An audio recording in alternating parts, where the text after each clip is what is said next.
ngasi fongkiba tongan-tonganba pausesing amadi social mediadagi laukhatjaba pausingi update pizari ahanbada maruiba pau ngasi ayu anganbada Kukizo Council gi President ki yumda bom ama Langsinlamle ngarang Churachandpur district tagi Kukina sijinaramba yamna sakti leiraba khulai ama fagatpa ngamkhre nahan lambi ki wahauda Kuki ga nagaga irang thokibadugi ngarang CRPF singna control tawduna leibada lothanaga singna CRPF leibagi kanadre haina takthokpa haukhre Kuki singna mayumakai mai thadoktuna awaba taraba tangkhul isilnaw singidamak kwakta relief camp amadi moirang relief camp ta leiriba IDP singna angam-angamba khainaduna chana thaknaba amadi phirolna singba kaya mateng pangkhre Yasinaba amadi warosin purakpada state lenga kanthokpa yaroi haina Deputy Chief Minister Nemsa Kipgena phongdorakhre Meitei changhandabagi phirep sawatkani haina KHRC na phongdorakhre Numit mangani gi manungda CHNGJARAKKADBNI haina KCP PWG na warning tawkhre 12 born Nongmei dagi kapthorakpa ahoba makhol singna litana khundariba khunja singda nauna akiba pokhankhre Armed group singna terrorist ki waiba thawang chingcha thariba sidagi mission prajasting ngakpa ngamdre haina forum na phongdorakhre Police na Senapati district ta crime amasung cyber fraud ta senaba ani fare Thastigi kulhumdoi phawbagi manungda anoba lengak astigi minister expand tawraba yai haina minister lokena phongdorakhre Lambigi accident thoklaba miyoi amada lupa lakh amaga makhai senpham pigadori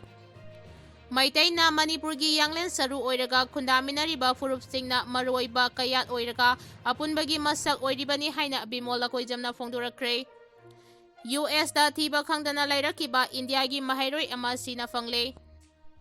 Nagaland gi Chief Minister Naiphiu Rio saruk yaduna Ukhrulda luingaini pangthokre Nagataba lamsing administrative amagi makhada laibagi wafam Naiphiu Rio na nahauna na ningsingkhre Haujek pau sandongna pizari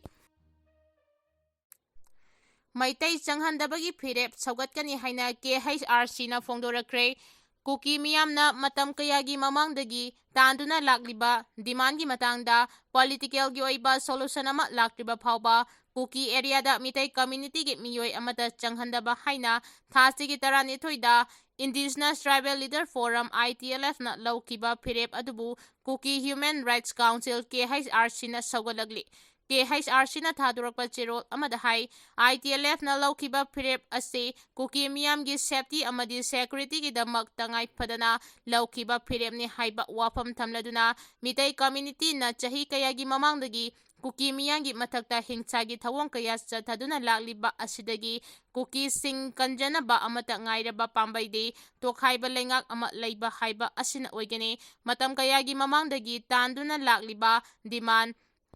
asibu center lengakna nathaiduna leibadagi ITLF na phirep asi laurakpani maram asina India government na Kuki lusingba singa wari sanaduna Kuki miyangi aningba apamba asi fanghanaba political solution ama puraknaba honagadabani haina su taksilagli Kuki miyamgi justice equality amasung right ki damak ITLF amasung Kuki miyamna lepliba phirep asida KHRC na su matam pumbada lepkani haidi Numit mangani gi manungda CHNGJARAKKADBNI haina KCP PWG na warning tawkhre masayon thokpada natana miyoi kayagi ikai khumnaba manghalibi sinalai mayum numit mangani gi manungda lubda CHNGJARAKKADBNI haina KCP PWG MT unification gi PRO singkhai nganbana thadurakpa cherol amana phongdorakhre cherol asin hai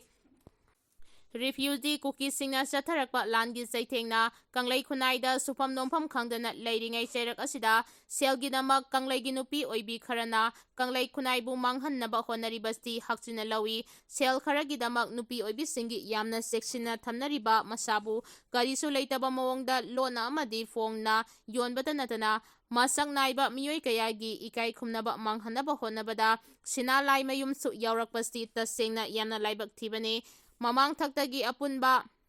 mamang thaki lupna yengba yaba yenglabaso masagi ida yauzaba lisat sajat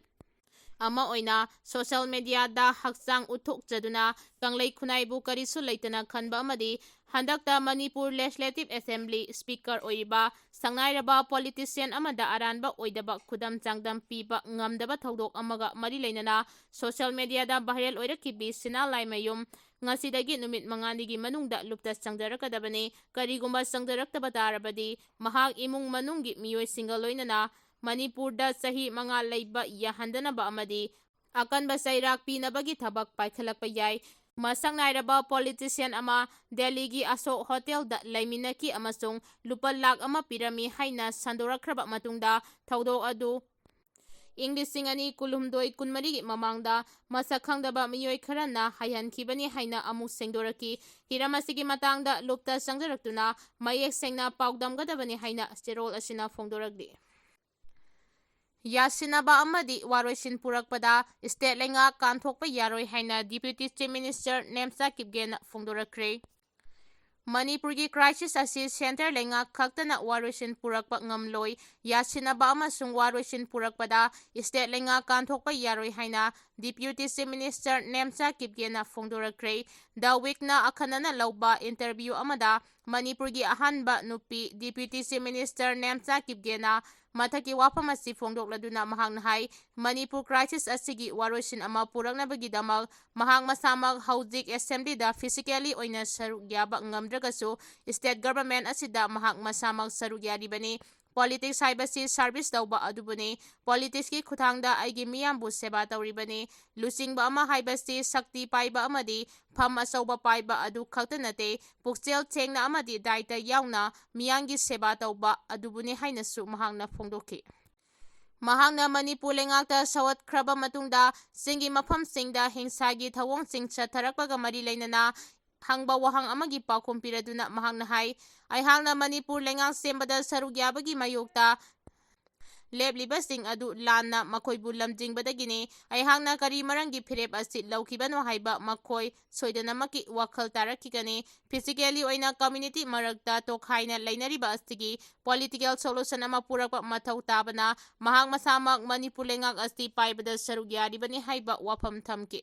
Kuki naga amasung Meitei mihusting yauriba Manipur lengak asida karamba mityeng thambagi haina hangba wahang amagi paukumda mahangna hai aiha community amakhaki mahut sinba nate tribal gi lusingba ama oina tribal pumnamaki mahut silibani akhuba mityengda community amata butok haina yengba leite afaba lengak amagi damak amadi peace purangnabagi lambidi integration haiba sini Chief Minister su wakhalon asina mang thaduna chali security gi phibam na aihangna chatpa ngamdaba mafam mahang masadi chatuna miyamga unari hainasu Nemsa Kipgena fongdoki Matung tarakpada assembly da akiba leitana chatpa ngamgani haibagi thajaba leirabra haina hangba wahang amagi pakhumda mahang hai Amicable solution laklabadi masana pumnamak hanagum oithokani masigidamak tapna tapna mangluraba thajanaba asi amuk hanna sagatpa mathau tabana tungkoina chatkadaba waroisin ama puraknaba honaba haibasi ahanba khwaidagi maru oi haiki 12 bor nongmaidagi kapthorakpa ahauba makolsingna litanda khundariba khunjasingda nauna akiba pokhankhre thasigi 8 ki numidangda Sarak Phongdagi Starling Simre Kauba Nupa Ama Kuki Naharol Singna Phubadagi Ukhrul District Litanda Nagama Sung Kuki Kanglup Anigi Iyum Amadi Lanthung Kaya Manghan Kiba Aduga Thasigi Mapan Ki Ayu Anganbada Ke Lungwiram Khulda Leiba Azan Abon Maigi Yum Mai Tharambagi Wahaudagi Kanglup Anigi Marakta Sauna Ungkhanaduna Nongmei Kapnabagi Thodok Sing Thokraba Matung Litan Sarai Khong Amasung Sibikung Kuki Khulgi Marakta 12 bor nongmaidagi kapthorakpa ahoba makolchingna litana khundariba khunjasingda nauna akiba pokhankhre hairi security gi matik sana deploy tawriba litan gi mafamsing asida nauna Nongmei kapthokpagi makolching tabana maram oiraga